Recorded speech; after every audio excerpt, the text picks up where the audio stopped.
আসসালামু আলাইকুম ওয়া রাহমাতুল্লাহি ওয়া বারাকাতুহু।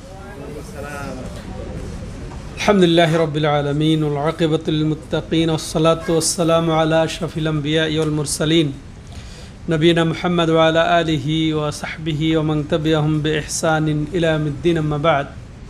সম্মানিত দর্শক ও শ্রোতা মণ্ডলী, আল্লাহর অশেষ মেহেরবানিতে আমরা রিয়াদস্থ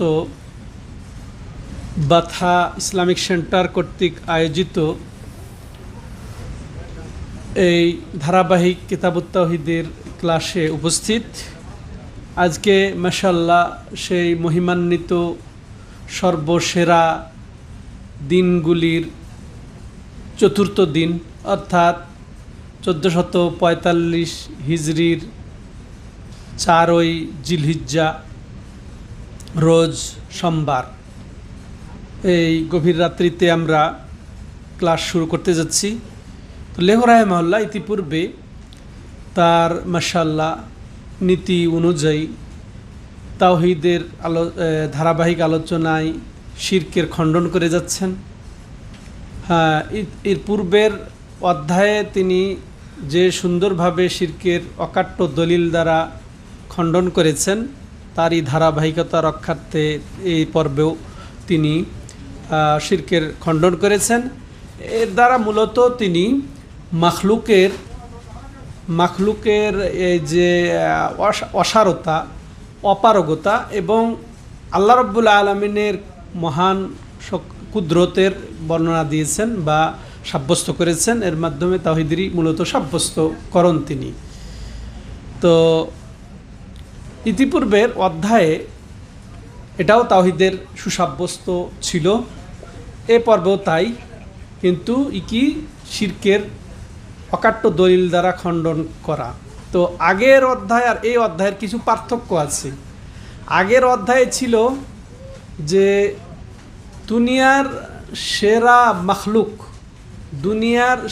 মাখলুক মুহাম্মদ সাল্লাল্লাহু আলাইহি ওয়াসাল্লামের দৃষ্টান্ত দিয়ে আল্লাহ রাব্বুল আলামিন বলেছেন যে তার মতো শ্রেষ্ঠ ব্যক্তিত্ব মহান নবী সাইয়্যিদুল বাশার রাহমাতুল লিল আলামিন, তার মধ্যেও রুবুবিয়াতের অধিকার নেই, উলুহিয়াতের অধিকার নেই, অর্থাৎ ইবাদত পাওয়ার অধিকার নেই। তিনিও কিছু করতে পারবেন না, তার নিজেরও ক্ষতি থেকে তিনি নিজেকে মুক্ত করতে পারেন নাই, তার বংশের, তার সাহাবাদের তিনি মুক্ত করতে পারেন নাই। এটা উল্লেখ করেছেন গত এতে। আর এটা ঠিক তার বিপরীতে আকাশের, এটা দুনিয়ার সেরা মাখলুক মুহাম্মদ সাল্লাল্লাহু আলাইহি সাল্লাম, আর আকাশের সেরা মাখলুক, সর্ববৃহৎ মাখলুক ফেরেশতাগণ, যাদের এমনি সবাই কাফের মুশরিক, এমনকি মুসলিমরা সবাই এই ফেরেশতা জাতকে মানে। তখনকার কাফেররাও ফেরেশতা জাতকে মানত, তারাও সম্মান করত, কিন্তু তারাও নিজে ভয়ে ভীত, আল্লাহর ভয়ে তারা নিজেরাও ভয়ে ভীত। তাইলে এটা বুঝিয়েছেন। আর ওদিকে মুসলমানরা নবী সাল্লাল্লাহু আলাইহি সাল্লামকে মানেন।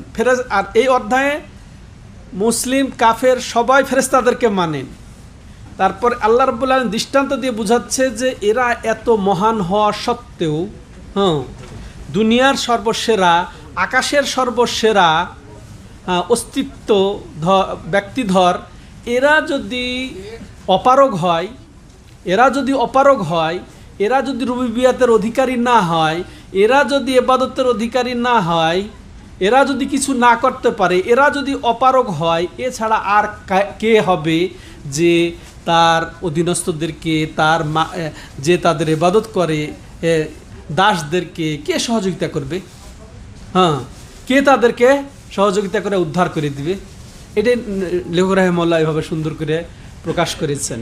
তাহলে আচ্ছা বলেন দেখি, আকাশ এবং জমিনের সর্বপ্রথম শিরক শুরু হয় জমিনে না আকাশে? আকাশ কেন্দ্রিক শিরক শুরু হয় না জমিন কেন্দ্রিক শিরক শুরু হয়? কিভাবে? নূহ আলাইহিস সালামের জামানায় জমিন কেন্দ্রিক, জমিনের উলিয়া কিছু সৎ লোকদের কেন্দ্রিক সর্বপ্রথম নূহ আলাইহিস সালামের জামানায় শিরক শুরু হয়। কিন্তু আকাশ কেন্দ্রিক শিরক শুরু হয় ইব্রাহিম আলাইহিস সালামের জামানায় কি দিয়ে?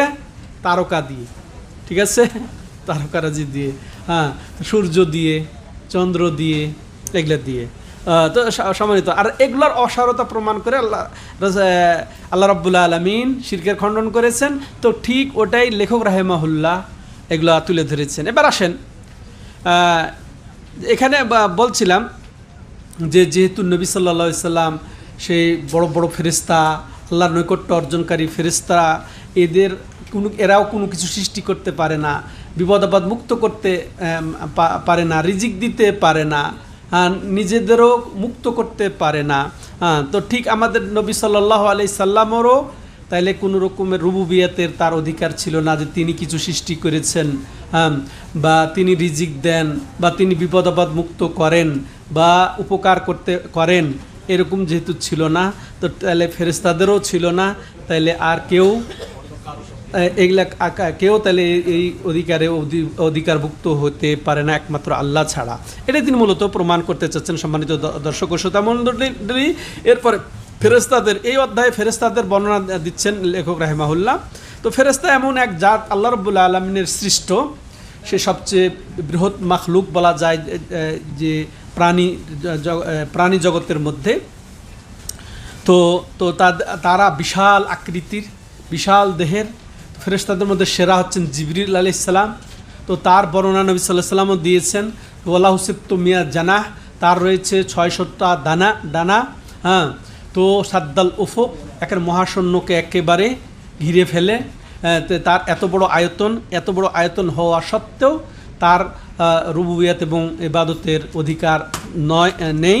অতএব কোন ওলি, কোন আউলিয়া, কোন নবী, কোন সৎ ব্যক্তি এই অধিকার রাখতে পারে? তাই আল্লাহ বলছেন যে এই ফেরেশতাজাত এমন, লা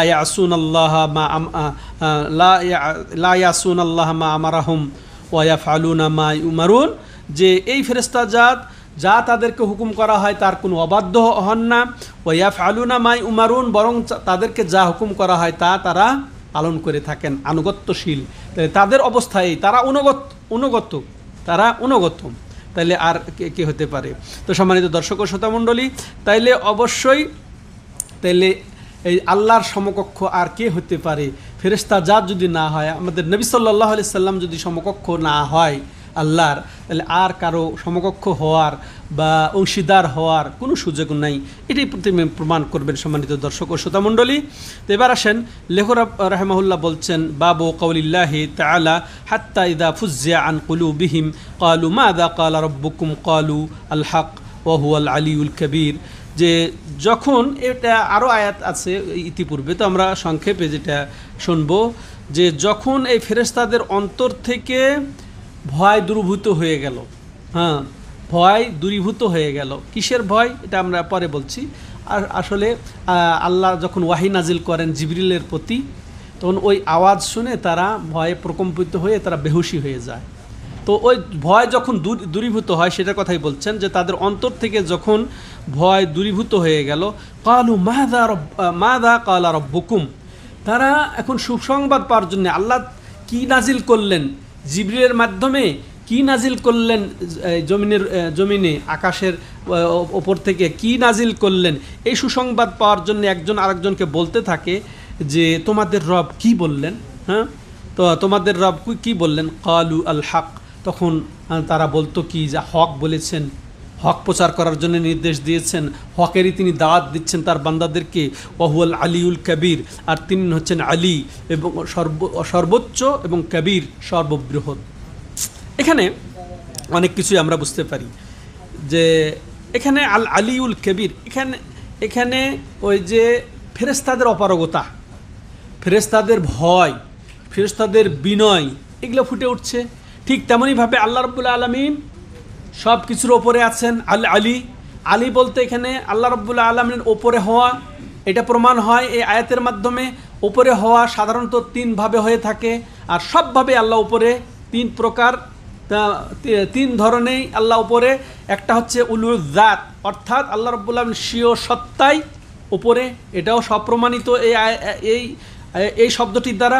তেমনি আল্লাহ রাব্বুল আলামিনের মর্যাদাও উপরে, সম্মান সর্বোচ্চ সম্মানের অধিকারী, যেমন আল্লাহ স্বীয় সত্তায় স্বয়ং নিজে ওপরে, তেমন আল্লাহ তার সম্মানটাও সর্বসেরা, সর্ব উৎকৃষ্ট, সবার ওপরে, এটাও বোঝায়। তেমনই তার প্রভাব প্রতিপত্তিও সবার ওপরে। তাহলে ওপরে বলতে তিন ধরনের ওপরে বোঝায়। প্রথম জাতগতভাবে, সত্তাগতভাবে ওপরে, দ্বিতীয়ত সম্মানগতভাবে, তৃতীয়ত প্রভাবগতভাবে, আর সার্বিকভাবে আল্লাহ ওপরে। এটাই আমাদেরকে বিশ্বাস করতে হয়। আহলে সুন্নাত ওয়াল জামাত, আহলুল হাদিস, সালাফিদের আকীদা হচ্ছে কি, যে আল্লাহ সার্বিকভাবেই ওপরে। কিন্তু আশায়রা, মাতুরিদি এরা মনে করে কি, যে আল্লাহ রাব্বুল আলামিন মানগতভাবে ওপরে, হ্যাঁ, সম্মানগতভাবে উপরে, প্রভাবগতভাবে উপরে, কিন্তু আল্লাহ স্বয়ং যে উপরে এটা তারা বুঝে না। আল্লাহ তাদেরকে বুঝার তৌফিক দান করেন। হ্যাঁ, সম্মানিত। আর আল কবির, যে আল্লাহ সুমহান, মহৎ, সুবৃহৎ, হ্যাঁ, তার কোনো তুলনা হয় না। এদিক দিয়ে তিনি ওপরে।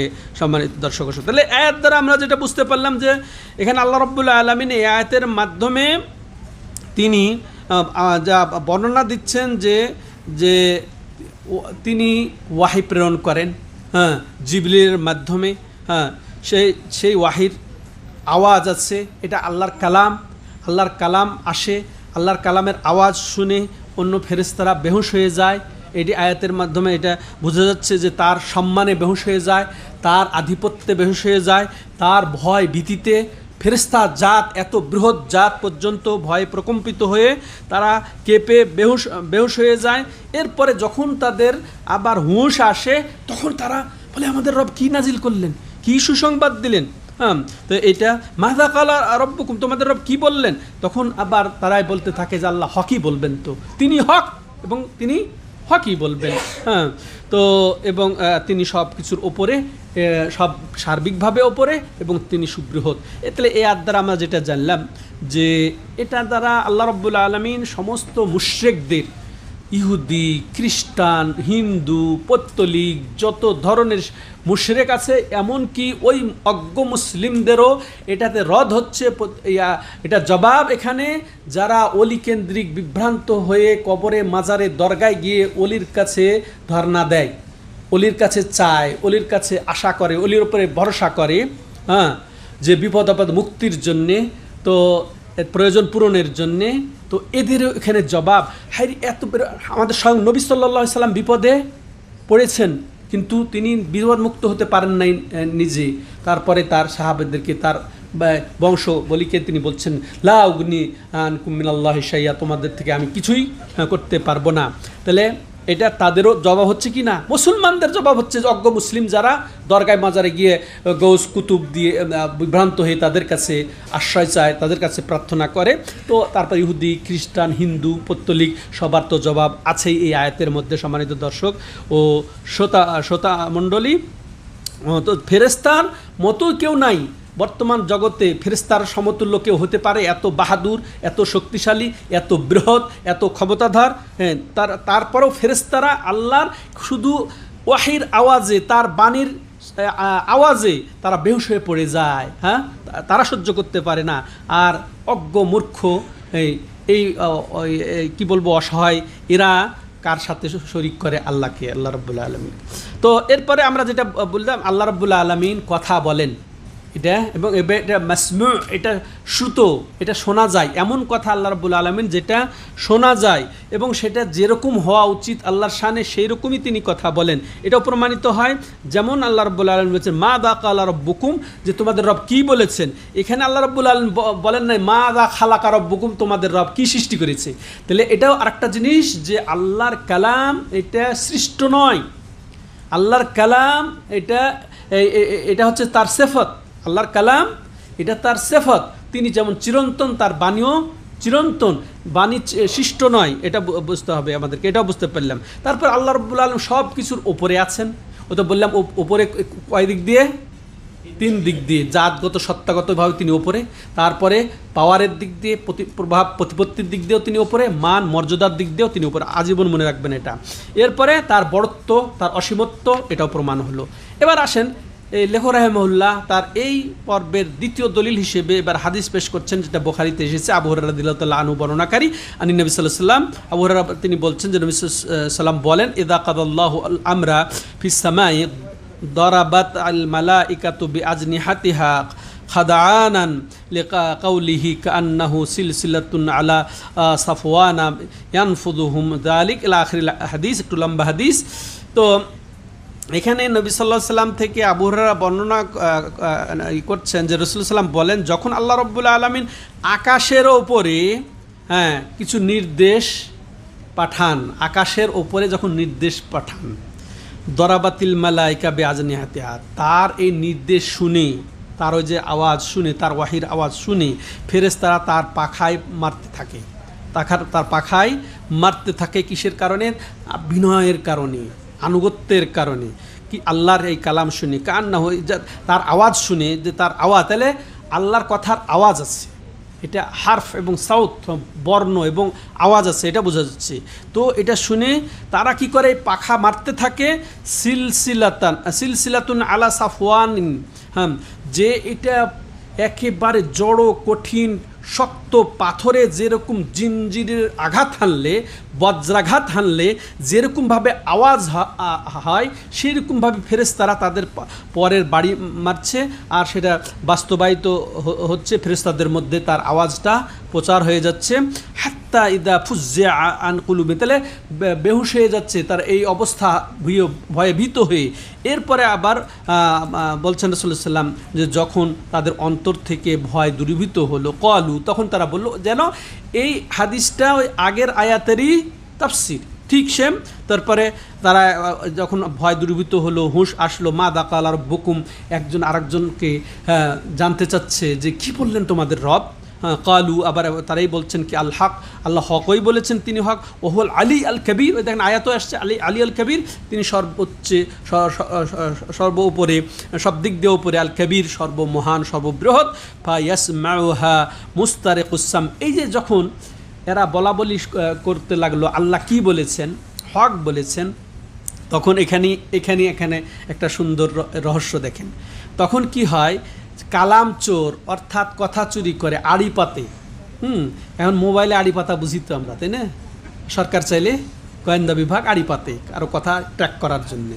তো ঠিক এটা শয়তান করেছিল। কখন শয়তান করেছিল? যে যখন ওয়াহি আসতো নবীদের কাছে ওয়াহি আসতো, তখন তারা আড়ি পাতত। এই যে তখন ওই যে কথা চোর, তারা চুরি করা শুরু করতো। মুস্তারিকুস-সাম হাকাযা বা বাদুহু ফাওকা বাদ, তো তারা এই কথা চোর একে দুনিয়া থেকে নিয়ে আকাশ পর্যন্ত, এত তাহলে অসংখ্য, তাহলে শয়তানও আছে, অসংখ্য ফেরেশতাও আছে। ফেরেশতা জাতের কথা যেটা আমি সংক্ষেপে বলতে চেয়েছিলাম, ওরা যেমন অসংখ্য, তেমন শয়তানেরও দোসর রয়েছে অসংখ্য। তারা দুনিয়া থেকে আকাশ পর্যন্ত, একটার উপরে আরেকটা, এই সারিবদ্ধভাবে একেবারে আকাশ পর্যন্ত তারা এইভাবে সিঁড়ির মতো একটার পর একটা চড়ে আকাশে, যেখানে কথা আল্লাহ রাব্বুল আলামিন বলছেন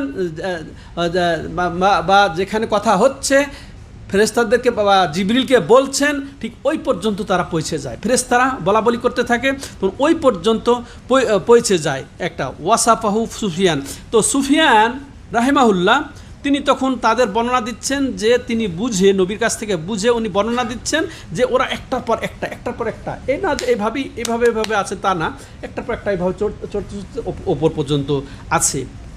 এটা তিনি বলছেন হাত দিয়ে বুঝিয়ে।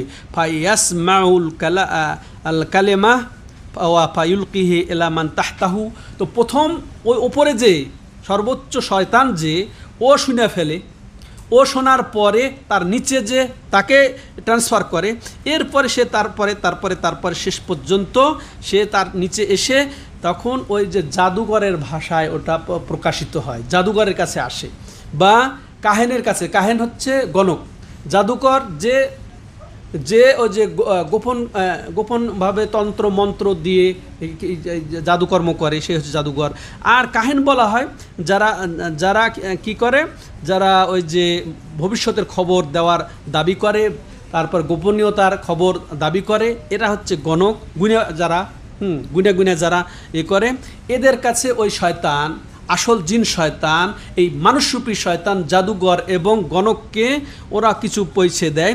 কিন্তু পৌঁছার এককালে রাসূলুল্লাহ সাল্লাল্লাহু আলাইহি ওয়াসাল্লাম কি বলছেন, ফারুব্বামা আদরাকাহু শিহাবু কাবলা আইউলকিহা, হতে পারে কখনো কি করে তারা যখন ওই জাদুঘরকে পৌঁছাতে থাকে, গণকের কাছে পৌঁছাতে থাকে, এর মধ্যে আল্লাহর পক্ষ থেকে উল্কা বিচ্ছুরিত হয়। দেখেছেন তারকা বিচ্ছুরিত হতে? হ্যাঁ, এটা নবীর জায়গা না হয়েছে, নবী ওটা হাদিস অতিপূর্বে গেছে। ওই যে লুদেক তো সাপ দংশন হয়েছিল, তো উনি দেখেছিলেন যে বিচ্ছুরিত হতে। তো ওটাও ওখানে কিন্তু এই ইয়াটার ইঙ্গিত আছে। তো তো ওই যে গণকের কাছে পৌঁছার আগেই ওই তারকা বিচ্ছুরিত হয়ে আল্লাহ রাব্বুল আলামিন তাকে কি করে দেন? ধ্বংস করে দেন। আবার দেখা যায় আল্লাহর হিকমতে, আল্লাহর এখানে রহস্য আছে, হয়তো কাকে কাউকে ছাড় দিয়ে দেয়। আল্লাহ ধরলে কি আর ছুটতে পারবে? প্রত্যেক শয়তানকে আল্লাহ মেরে ফেলতে পারবেন, হ্যাঁ, কিন্তু আল্লাহ রাব্বুল আলামিন ছাড় দিয়ে দেন।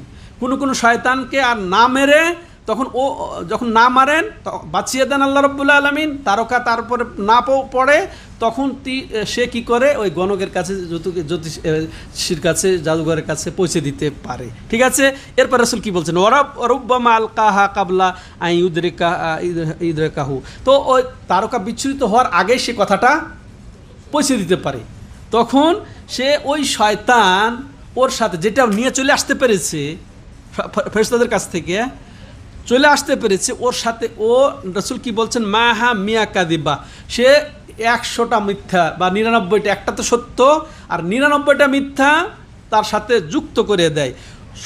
মানুষ শয়তান, জিন শয়তান মিলা প্রায় 100টা মিথ্যা এসে যুক্ত হয়। যখন আবার ওটার ফায়সালা দুনিয়াতে বাস্তবে রূপ নেয়, তখন একটা তো সত্য হয়ে যায়। তখন এই গণক এই কেরামতি জাহির করে, এই জাদুঘর, যে আমি বলছিলাম না, আমি এটা হবে ওটা হবে বলছিলাম না, ওই যে একটা যে সত্য, ওটা তো ধ্রুব সত্য, ওটা যে বলতে পেরেছে। ওর সাথে দেখেন এই যে অধম মানুষ, বেকুব মানুষ, ওর সাথে যে আরও যে 99টা মিথ্যে হয়ে যাচ্ছে, কিন্তু সে ওই দিকে তার বিবেক কাজ করে না, জ্ঞান কাজ করে না, যে বলছে হ্যাঁ ওটা বলেছে তো, আরও যে 99টা মিথ্যে হয়ে যাচ্ছে ওটা সে পর করে না। দুই শয়তান একত্রিত হয়ে এইভাবে ঈমান আকীদাকে নষ্ট করছে। হ্যাঁ, তো সম্মানিত দর্শক ও শ্রোতা মণ্ডলী, তো যেটা শুনতে পেয়েছিল ওটাই সত্য হয়। তাহলে এই হাদিস থেকে আমরা যেটা জানতে পারলাম যে নবী সাল্লাল্লাহু আলাইহি ওয়াসাল্লাম ফেরেশতাদের বিশালত্ব বড়ত্ব হওয়া সত্ত্বেও তারা এইভাবে অপারগ বিনয় নম্রতা প্রকাশ করে আল্লাহর কাছে হেয় হয়ে, ভয়ে ভীত হয়ে, এমনকি বেহুশ হয়ে যাচ্ছে। এরপরে আবার তারা হুঁশ ফিরে, এইভাবে সচেতনা ফিরে তারা পরস্পরকে বলতে থাকছে কি বলল। তখন ওই তাদের কাছ থেকে আবার ওই যে শয়তান কথা চুরি করে আবার এসে বলে দিচ্ছে গণক জ্যোতিষী। এটাই মূলত এই হাদিসের মর্ম। কিন্তু এরা এই ফেরেশতা জাত এত বৃহৎ হওয়া সত্ত্বেও তারা অপারগ, হ্যাঁ, তারা অপারগ। কিন্তু আল্লাহ রাব্বুল আলামিনের তাহলে তারা যেহেতু ইবাদতের অধিকার রাখে না, তাহলে আর কে ইবাদতের অধিকার রাখবে? এটাই তিনি প্রমাণ করতে চাচ্ছেন। সম্মানিত দর্শক ও শ্রোতা মণ্ডলী, তাহলে এই হাদিস দ্বারা তিনি অধ্যায় যে সাব্যস্ত করেছেন সম্পর্ক কি, যে এটা সমস্ত মুশরিকদের এখানে খণ্ডন করেছেন শিরকের। হ্যাঁ, সমস্ত এমনকি এই যে জাহেল অজ্ঞ যারা মাজার দরগা কেন্দ্রিক মৃত ব্যক্তি, মৃত ওলি কেন্দ্রিক যারা শিরকে লিপ্ত আছে বা গায়েব কেন্দ্রিক লিপ্ত আছে, তাদেরও এটা খণ্ডন করছে। যেমন তাহলে এটাই আমরা বুঝলাম সম্মানিত দর্শক ও শ্রোতামণ্ডলী। তাইলে এবং জাদুঘর, জাদু এখানে খণ্ডন হচ্ছে, জাদুরও খণ্ডন হচ্ছে, জ্যোতিষীর খণ্ডন হচ্ছে।